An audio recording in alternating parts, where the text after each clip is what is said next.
Hello guys, सबलाई good afternoon. हेर्नु त मैले अस्ति त्यो फेसबुकमा हेरेको एउटा इस्कुसको रेसिपी है। मलाई कस्तो त्यो हेरिसकेर कहिले बनाउँ भइरहेको थियो नि त। अब आज स्कुल छुट्टी स्याटरडे, फेरि स्याटरडे आज म भेजिटेरियन है, त्यही कारण चाहिँ इस्कुसी हिजो बिचरा त्यहाँ स्कुलमा बहिनीले दिनुभएको यो इस्कुस माथिबाट ल्याएको, त्यही हल्दी र नुन हालेर माछा जस्तै क्या बोक्रासँगै मजाले यसरी पतला पतला काट्यो हो। अनि हर्दी र नुन हालेर मलेर अब माछा जस्तै बनाउनु पर्दो रहेछ।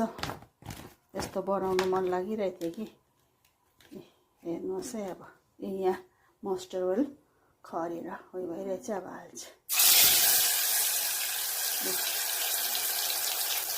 हेर्नुहोस् त त्यो इस्कुस यसरी बोक्रासँगै मजाले फ्राई गरेर निकालेँ होइन। अब त्यही मस्टर्ड ओइलमा तातो भयो होइन। अब त यो प्याज मजाले हालिदियो।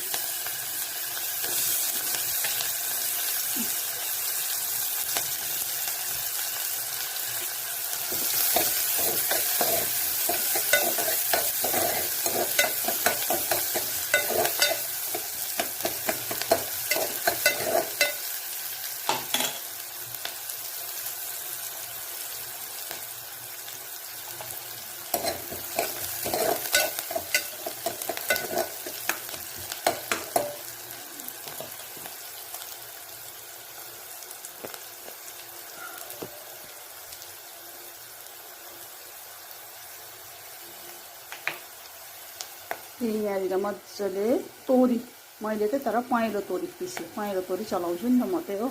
पहेँलो तोरी मजाले पिसेर लगाइदिएँ। त्यहाँदेखिको अदुवा लसुनको पेस्ट, त्यहाँदेखिको अलिकति जिरा, त्यहाँदेखिको अलिकति धनिया पाउडर,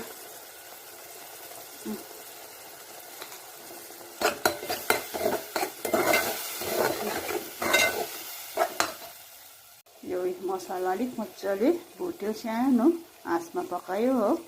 त्यहाँदेखिको चाहिँ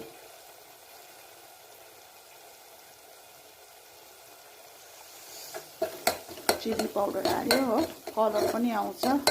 कतिको पिरो खानु मन लाग्छ त्यतिको हाल्यो होइन।